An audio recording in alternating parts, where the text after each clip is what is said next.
For a change of pace, I thought this might be an interesting exercise to try with an upcoming Watchtower study article. This is from the January 2020 edition, and the title is We Will Go With You. As with all Watchtower articles, it's written as if it's from the point of view of the earthly class of Jehovah's Witnesses, when in fact, the people who wrote the article consider themselves to be of the anointed class. So let's see how the article sounds if I read it from this more honest perspective. I was inspired to do this after seeing a video on Bridget from Arizona's channel, which I will link to in the notes below. We will go with you. What did Jehovah say would happen in our time? Jehovah foretold about our time.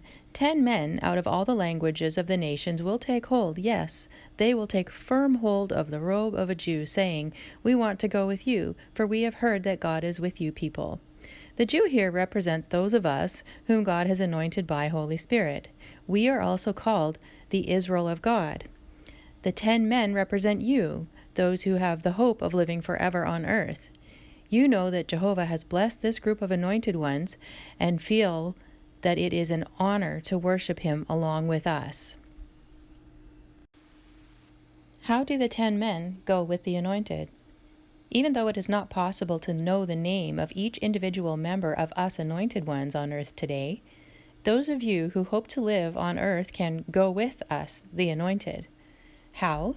The Bible says that the 10 men would take firm hold of the robe of a Jew, saying, We want to go with you, for we have heard that God is with you people.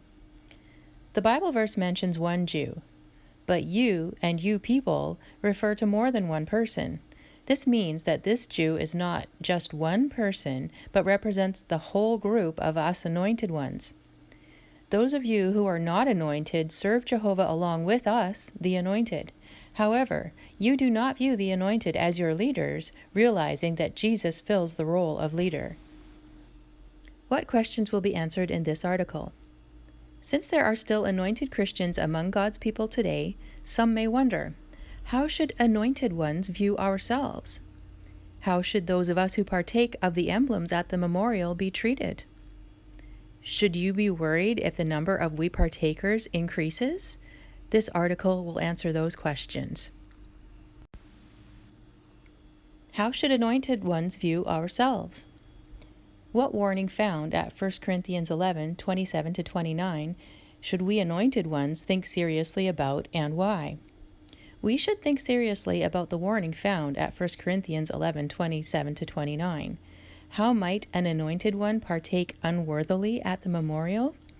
We would do so if we ate and drank the emblems, but were not living up to Jehovah's righteous standards. Anointed ones realize that we must stay faithful if we want to receive the prize of the upward call of God by means of Christ Jesus. How should we anointed Christians feel about ourselves? Jehovah's Holy Spirit helps His servants to be humble, not proud. So we anointed ones do not feel that we are better than others. We know that Jehovah does not necessarily give us anointed ones more Holy Spirit than He gives His other servants. We do not feel that we have a deeper understanding of Bible truths than anyone else, and we would never tell someone else that he too has been anointed and should start partaking at the memorial. Instead, we humbly acknowledge that only Jehovah invites people to go to heaven. According to 1 Corinthians 4:7-8, how should we anointed Christians conduct ourselves? Although as anointed ones we feel that it is an honor to be invited to go to heaven, we do not expect you to treat us in a special way. We also know that when Jehovah anointed us, He did not let everyone else know about it. So, an anointed person is not surprised if some of you do not believe right away that we have been anointed. We realize that the Bible tells you not to be quick to believe someone who says that God has given us a special responsibility. Not wanting to draw attention to ourselves, we anointed Christians would not tell those who we meet for the first time that we are anointed, and we would certainly not boast about it to others. What will those of us who are anointed avoid doing, and why? We anointed Christians do not feel that we should spend time only with other anointed ones as if we were members of an exclusive club. We do not search out other anointed ones, hoping to discuss our anointing with them or to form private groups for Bible study. The congregation would not be united if we anointed ones did those things. We would be working against the Holy Spirit, which helps God's people to have peace and unity. How should we, the anointed, be treated? Why do you need to be careful about the way you treat those of us who partake of the memorial emblems? How should you treat us anointed brothers and sisters? It would be wrong to admire me too much, even if I am an anointed brother of Christ. When the Bible speaks of elders, it encourages you to imitate our faith, but it does not tell you that you can make any human your leader. It is true that the Bible says that some of us are worthy of double honor, but this is because we preside in a fine way and work hard in speaking and teaching, not because we are anointed. If you give us anointed ones too much praise and attention, you could embarrass us. Or even worse, you could cause us to become proud. None of you would want to do anything that might cause one of us, Christ's anointed brothers, to make such a serious mistake. How can you show that you respect us anointed Christians? How can you show that you respect those of us who are anointed by Jehovah? You would not ask us how we became anointed. This is a personal matter which you do not have the right to know about. And you should not assume that our husband or wife, our parents, or other family members are also anointed.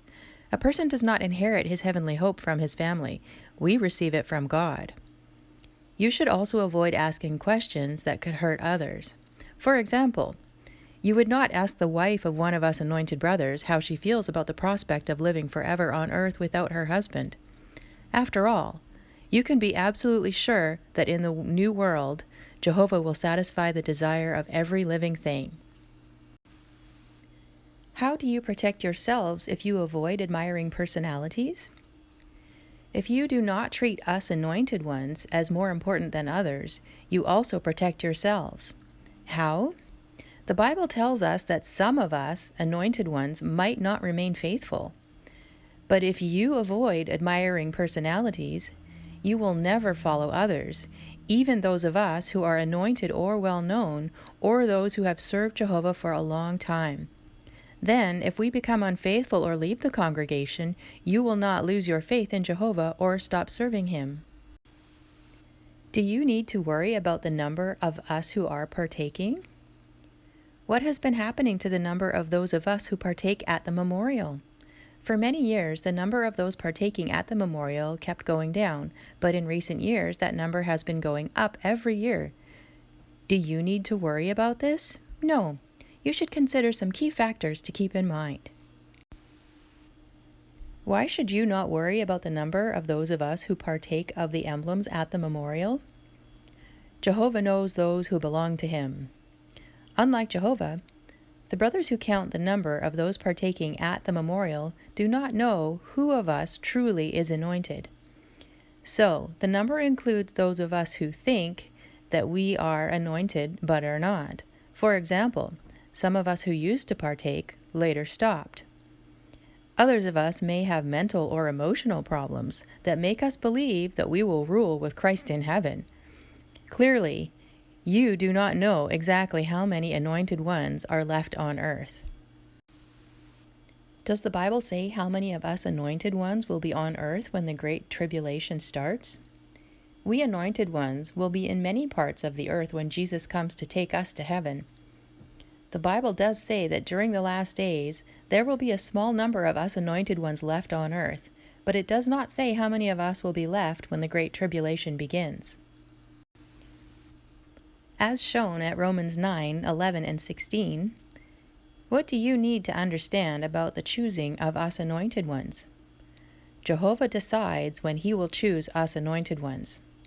Jehovah began choosing us anointed ones after Jesus was resurrected. It seems that in the first century, all true Christians were anointed. In the centuries that followed, most of those who claimed that they were Christians did not really follow Christ. Even so, during those years, Jehovah anointed the few who were true Christians. They were like the wheat that Jesus said would grow among the weeds. During the last days, Jehovah has continued to choose those of us who will be part of the 144,000. So, if God decides to choose some of us just before the end, surely you should not question his wisdom. You must be careful not to react like the workers whom Jesus described in one of his illustrations. They complained about the way their master treated those who started working in the last hour. Are all the anointed part of the faithful and discreet slave mentioned in Matthew 24:45-47? Explain. Not all of us who have the hope of living in heaven are part of the faithful and discreet slave. Just as in the first century, Jehovah and Jesus today are using a few of us brothers to feed or teach many. Only a few anointed Christians in the first century were used to write the Christian Greek scriptures. Today, only a few of us, anointed Christians, have the responsibility to give God's people food at the proper time. What have you learned from this article? What has this article taught you? Jehovah has decided to give everlasting life on earth to the vast majority of you and life in heaven to those few of us who will rule with Jesus. Jehovah rewards all his servants, the Jew as well as the 10 men, and he requires you to obey the same laws and remain faithful. All must stay humble, all must serve him together and be united, and all must work to keep the peace in the congregation. As we get closer to the end, let us all keep serving Jehovah and following Christ as one flock.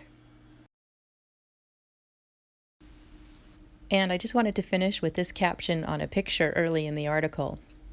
You should not treat us anointed ones or any others who take the lead as though we were celebrities.